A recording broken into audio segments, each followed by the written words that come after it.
শেষ জামানায় কিন্তু মুমিন ব্যক্তিদের মধ্যে অনেক মুমিন ব্যক্তির স্বপ্ন কিন্তু সত্য হবে, এটাও এসেছে। মুমিন ব্যক্তির স্বপ্ন কিন্তু সত্য হবে। কোরআনে এমনও দলিল আছে যে কাফেরের স্বপ্নও সত্যি হয়েছে। কোন সূরায় আছে কে বলতে পারবেন? কাফের ব্যক্তির স্বপ্নও সত্যি হয়েছে এমন দলিল কোরআনের কোথায় আছে? কে বলতে পারবেন? হ্যাঁ, সূরা ইউসুফ কি না আপনার? জি, আশিক।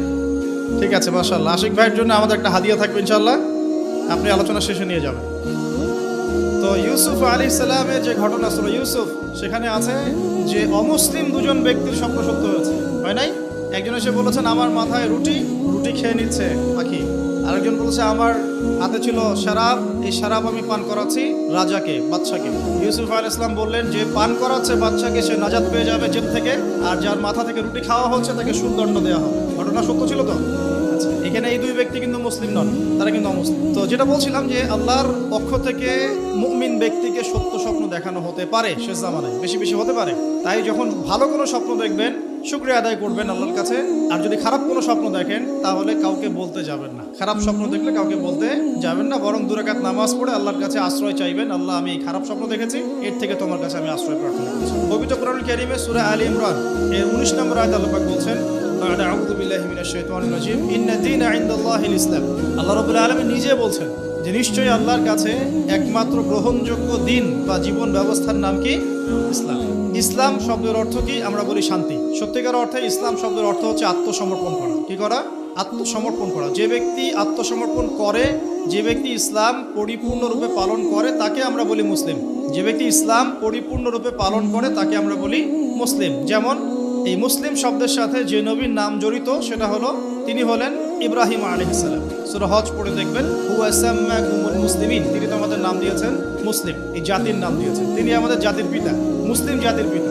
তো ইব্রাহিম আলাইহিস সালামের ব্যাপারে আল্লাহ পাক বলছেন, ইয ক্বালা লাহু রাব্বুহু আসলিম ক্বালা আসলামতু লিরাব্বিল আলামিন। যখনই আল্লাহ পাক ইব্রাহিমকে বলতেন আলাইহিস সালাম যে আত্মসমর্পণ করো, ইব্রাহিম আলাইহিস সালাম কোনো বিজ্ঞান যুক্তি দর্শন খুঁজতে যেতেন না। তিনি বলতেন আসলামতু লিরাব্বিল আলামিন, আমি বিশ্বজগতের প্রতিপালকের কাছে আত্মসমর্পণ করলাম।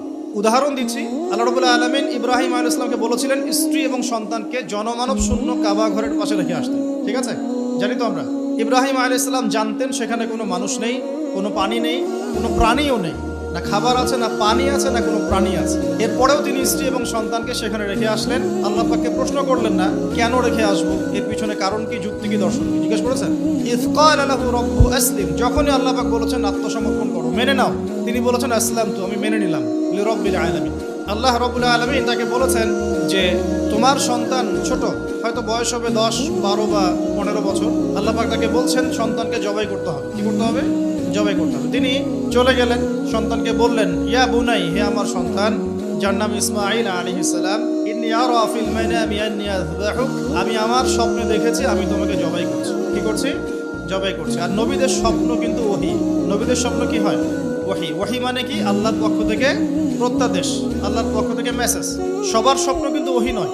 নবীদের স্বপ্ন কি? ওহী। ওহী মানে আল্লাহর পক্ষ থেকে জ্ঞান, যেটা আল্লাহ পাক তার বান্দাদের মধ্য থেকে কিছু কিছু বান্দার কাছে পাঠান বাছাইকৃতভাবে। কিভাবে পাঠান? আল্লাহ পাক ফেরেশতার মাধ্যমে পাঠান। নবীদের স্বপ্ন ওহী। আর শেষ জামানায় কিন্তু মুমিন ব্যক্তিদের মধ্যে অনেক মুমিন ব্যক্তির স্বপ্ন কিন্তু সত্য হবে, এটাও এসেছে। মুমিন ব্যক্তির স্বপ্ন কিন্তু সত্য হবে।